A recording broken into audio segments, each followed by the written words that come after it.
श्री गणेशाय नमः। आत्मज्ञानामृत ग्रंथ के द्वारा जीवन की सार्थकता और सत्यता क्या है, इसे प्रदर्शित किया गया है। यह रचना उन महान आत्माओं के चरणों में समर्पित है जिन्होंने सत्य का साक्षात अनुभव करके समस्त संसार को अज्ञान के अंधकार से निकालकर ज्ञान और वैराग्य में ही जीवन की सार्थकता है, इसका स्पष्ट रूप से उल्लेख किया है। श्री गणेशाय नमः। श्री आत्मज्ञानामृत ग्रंथ समस्त धर्म ग्रंथों का सार भाग 49। वेद शास्त्रों का अनुसरण करके सद्गुणों का अंगीकार करो, सुख शांति जीवन में आएगी, बुराइयों का प्रतिकार करो। न्याय प्रेम से भरा हो जीवन, हिंसा का सदा विरोध करो। त्रुटियों को दूर करके जीवन में प्रार्थना का स्वीकार करो। श्लोकार्थ। मनुष्य को धर्म ग्रंथ तथा वेद शास्त्रों में लिखे गए अमूल्य वचनों को पढ़कर उसको अपने जीवन में अनुसरण करना चाहिए तथा अपने भीतर इन सद्गुणों का स्वागत करना चाहिए। जीवन में सुख शांति प्राप्त करने के लिए समाज में फैली कुरीतियों का विरोध करके न्याय व्यवस्था स्थापित करने का प्रयास करना चाहिए। हमारा जीवन प्रेम से भरा रहे और हमारे द्वारा किसी की भावनाओं को कभी भी ठेस ना पहुँचे, इसके लिए हमें हमेशा सजग रहना चाहिए। जब कभी किसी अच्छे कार्य का असामाजिक तत्वों के द्वारा विरोध किया जाता है, इस समय व्यक्ति को सदा न्याय का ही साथ देकर अन्याय तथा हिंसा का विरोध करना चाहिए। अपने जीवन में होने वाली गलतियों को दूर करने का हमेशा प्रयास करना चाहिए और परमात्मा का गुणगान करते हुए प्रार्थना करनी चाहिए कि हे परमपिता परमात्मा, आप मेरी त्रुटियों को दूर करके मेरी प्रार्थना स्वीकार करो। सुख मांगने कर कोई आए, बेझिझक उसे दे देना रे।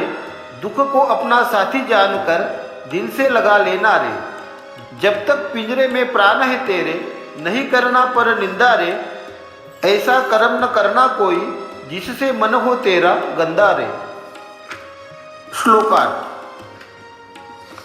जिसका हृदय दीन दुखियों का दुख देखकर करुणा से भर जाए, ऐसे उदारतापूर्ण गुण से संपन्न मनुष्य के लिए कोई अपना है या कोई पराया है, इस प्रकार का भेद समाप्त हो जाता है और वही व्यक्ति परमात्मा के साथ रूबरू हो सकता है।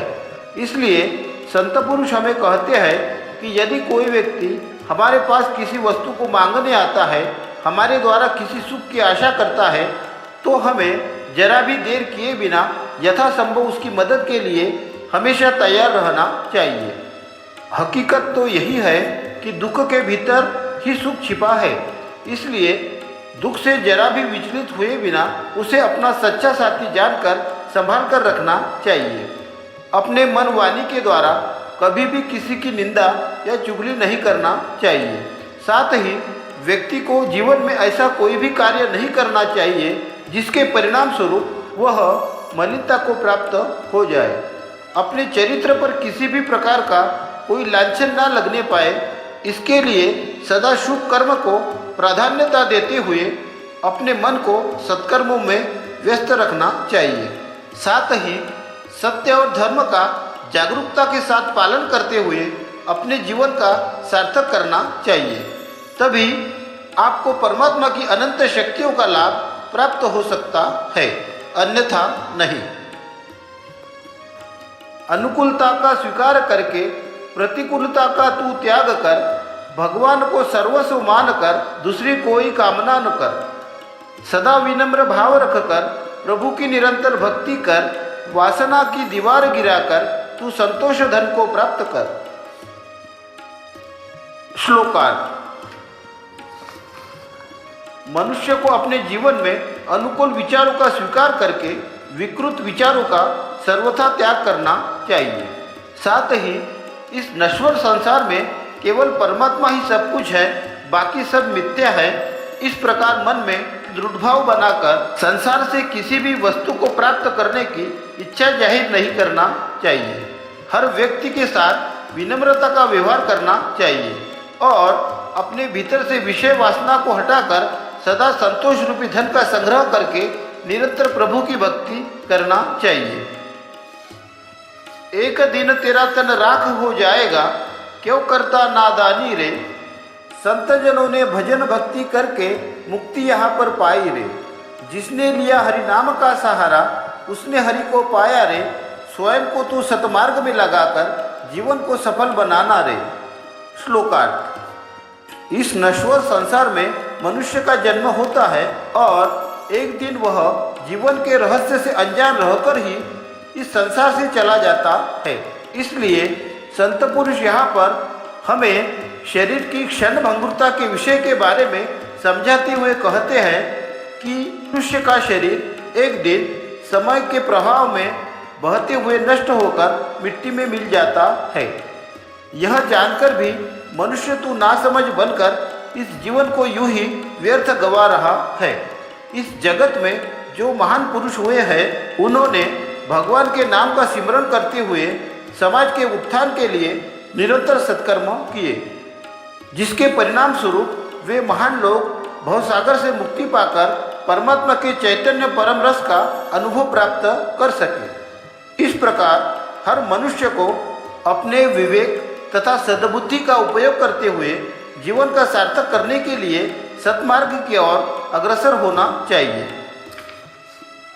नौकरी तुझे करना है तो उस मालिक की तू नौकरी कर, खुश नसीब तू खुद को जानकर हो जा उसके दरबार में हाजिर। गुलाम हो जा उसका तू चरणों में अपने सिर को झुकाकर, सही दिशा में अगर तलाश हो तो कृपा दृष्टि होगी तुझ पर। श्लोकार्थ।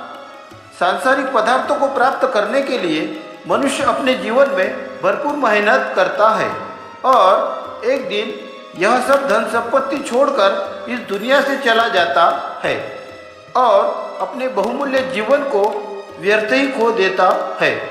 ऐसे लोगों को संत पुरुष कहते हैं कि हे मानव, इस नश्वर संसार में व्यक्ति से प्रीत लगाना छोड़कर परमात्मा को पाने के लिए प्रयास कर। यदि परमात्मा को पाने के लिए तेरा मन बेचैन हो उठे तो समझना कि तू बड़ा ही खुशकिस्मत है।